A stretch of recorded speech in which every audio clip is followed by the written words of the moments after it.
poursuivre avec notre prochain intervenant, Monsieur Boudjara, qui, pour ceux qui viennent d'arriver, les participants qui viennent d'arriver, Monsieur Diarra est le CEO de Ibreeze. Donc, voilà, le CEO de Ibreeze Green Energy and Agribusiness. Monsieur Diarra, à vous la parole. Merci Viviane. Alors, je pense qu'on peut... prochain slide. En tout cas, merci beaucoup. C'est un plaisir de participer à ce webinaire. Et donc, bon, très rapidement, hein, on va y aller très vite dans la présentation. Donc, je suis le cofondateur de la société Ibreeze, donc qui est une entreprise qui évolue dans le domaine de l'agritech. Donc, mais avec un focus sur tout ce qui est utilisation productive des énergies renouvelables dans la chaîne de valeur agricole. Et basé à Rennes et au Sénégal pour le moment, mais avec vraiment un focus sur le régional en Afrique de l'Ouest. Bon, Ibreeze je suis en fait d'une longue expérience de plus de 30 ans des membres fondateurs dans le domaine de l'énergie, dans le domaine de l'industrie automobile, en France, en Europe, en Afrique et aussi en Asie. Avec aujourd'hui un focus vraiment sur la chaîne de valeur agricole. Donc, les solutions que nous proposons principalement sont tout ce qui est système de pompage, d'irrigation solaire, de micro-unités de transformation et de valorisation des produits locaux pour éviter tout ce qui est post-récolte dans la chaîne de valeur. Et avec aussi un focus sur le plan digital, donc, par des plateformes que nous avons développées en interne pour le suivi, la formation, la mise en relation des producteurs, voilà, tous les acheteurs, et aussi, comme je l'ai dit, aussi des les unités de transformation et de valorisation de ces produits-là. Donc vraiment, c'est ces trois axes-là donc, qui sont le cœur de métier de Ibreeze aujourd'hui au Sénégal. Donc, avec pas mal de réalisations, je vais y venir après sur les slides d'après. On peut, je pense, passer au slide suivant. Alors, avec quand même une approche chaîne de valeur, parce que en proposant un peu nos solutions qui sont donc qui combinent beaucoup de choses, hein, la partie technologique et aussi la partie plus financement, accompagnement des producteurs. Donc, on a une approche un peu intégrée. Après, le constat sur le terrain, c'est qu'il manquait beaucoup d'approches intégrées, en tout cas pour la plupart de nos cibles. Donc, nous, notre focus aujourd'hui, c'est vraiment d'accompagner les producteurs avec des solutions sur cette transition énergétique qui est très importante. Et aussi cet aspect mutualisation des petits producteurs, parce que dans la zone, quand on parle de petits producteurs, c'est des gens qui ont des superficies qui vont de 1 à 2 hectares. Et donc, tout seuls, ils sont affaiblis. Et donc, on travaille beaucoup avec les coopératives, essayer de les agréger pour mutualiser tout ce qui est surtout commercialisation, accès au marché, traitement post-récolte, parce que c'est difficile de le faire à l'échelle d'une petite exploitation. Donc, sur ça, bon, sans tarder, je vais peut-être passer plus de temps sur le slide d'après pour présenter un peu sur le slide d'après. Ouais.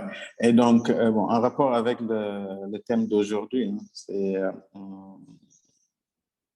notre approche a été toujours au début de travailler avec les organisations de producteurs Donc, l'un des majeurs aujourd'hui avec qui nous travaillons s'appelle AUMEN, c'est l'association des unions maraîchers des Niayes. Et on a démarré avec un programme qui rentre parfaitement dans le cadre du thème d'aujourd'hui, tout ce qui est la promotion de la transition agroécologique dans cette zone des Niayes. Donc, pour présenter un peu rapidement cette zone, avant de revenir sur l'AIMN, donc c'est quand même une zone qui concentre aujourd'hui 60% de la population sénégalaise, c'est quasiment 60% aujourd'hui. 80% de tout ce qui est production maraîchère vient de la zone et que ça couvre une bande d'environ 260 km. Ceux qui connaissent un peu le Sénégal, de Dakar jusqu'à Saint-Louis. Et donc, l'association majeure avec qui nous travaillons comporte aujourd'hui plus de 22 000 membres au sein de l'organisation, avec à peu près 50% aussi de femmes qui sont très impliquées dans ces activités maraîchères, avec beaucoup d'unions à l'intérieur, 17 unions qui sont dans les maraîchages et puis 6 unions qui sont dans tout ce qui est production forestière. Et donc, le programme sur lequel nous avons vraiment travaillé avec eux, avait un focus pour accompagner, comme je l'ai dit tantôt, les producteurs dans leur transition agroécologique. Donc, sur les pratiques agroécologiques, sur la capitalisation des acquis et sur un plaidoyer aussi envers les autorités et aussi un aspect très important, le partenariat, la mise en place d'un écosystème où tous les acteurs qui interviennent dans cette transition-là peuvent s'y retrouver. Ça va être les producteurs, ça va être les fournisseurs d'intrants, ça va être les financiers, les banques et autres, donc, pour vraiment créer un écosystème de partenariat. Donc, le programme s'est déroulé avec 9 groupements sur 30 que comporte l'association et 120 producteurs comme échantillon. Donc, on a été sélectionnés, dont 30% de femmes. Suite aux premières enquêtes, ce qui a été constaté, c'est que quand même 60% disent appliquer les pratiques agroécologiques, tout ce qui est utilisation de fumier organique, rotation, agroforesterie. Mais il y avait un point manquant en fait dans cette transition-là. 90% utilisent des motopompes des motopompes thermiques, donc soit du gasoil, soit de l'essence, soit du gaz, avec une forte pollution. Et donc, c'est qu'il y avait beaucoup d'impact sur leur coût d'exploitation et aussi sur la pollution de la nappe phréatique, parce que l'utilisation de ces motopompes, bon, déjà, ce n'était pas des motopompes de qualité, et il y a beaucoup de fuites dans pas mal de zones, donc qui ont entraîné quand même la pollution de la nappe phréatique dans cette zone-là, donc qui est quand même une zone très sensible. Et donc, nous, notre approche, bon, comme je l'ai dit, c'est vraiment d'apporter cette composante énergie renouvelable dans cette chaîne de valeur. Donc, notre focus dans ce projet-là était d'apporter de remplacer toutes ces motopompes thermiques par des pompes solaires. Avec aussi, comme je l'ai dit, dans le focus du projet, la mise en place de partenariats donc sur les aspects financiers, sur les aspects accompagnants, parce qu'on travaille avec des partenaires financiers donc, qui ont accompagné le financement de ce projet-là, et aussi des partenaires techniques, notamment l'ISRA, qui est l'Institut sénégalais de recherche agronomique, qui est très reconnu ici sur ces pratiques-là.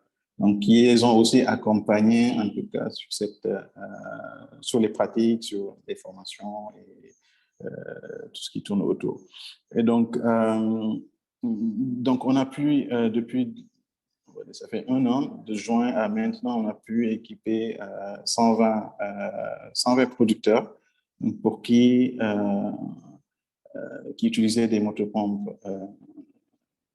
thermiques, donc pour l'exor et l'irrigation, par des systèmes solaires. Donc, ce qui leur a permis, ne serait-ce que sur les aspects financiers, de faire des économies de l'ordre de 40 à 50% d'économies sur les coûts d'exploitation liés à ce poste énergétique.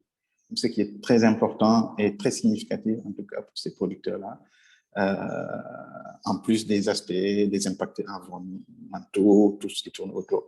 Donc, au total, on a pu installer 270 MW, 473 MWh escomptés de production annuelle et 368 tonnes d'équivalent CO2 évité par an si le projet continue, parce que c'est des systèmes qui peuvent durer sur plusieurs années. Après la réalisation de ce projet-là, parce que ça a quand même ouvert des perspectives, donc sur des entreprises, donc là plus sur la partie RSE, sur des entreprises qui veulent aujourd'hui utiliser cette référence-là pour pouvoir le dupliquer dans des zones où ils interviennent. Notamment dans la zone d'Igna, il y a des entreprises actuellement avec qui nous sommes en discussion qui travaillent dans le secteur minier et qui voudraient avoir de l'impact, en tout cas sur la population touchée par ces activités minières, et avec qui on est en train de travailler pour toujours, dans le cadre du focus du projet, mettre un partenariat où ces acteurs-là peuvent avoir un impact sur la mise en œuvre de ces projets et les porter à l'échelle. Aujourd'hui, c'est un succès et on est en train de le déployer dans d'autres zones autres que les Niayes. Et aujourd'hui, voilà, ça attire quand même pas mal d'acteurs qui veulent dupliquer ce processus-là. Donc, rapidement, voilà, c'est ce que j'avais à présenter, en tout cas sur Ebrise et sur cette première expérience sur la transition agroécologique des producteurs dans la zone de Niayes au Sénégal. Merci.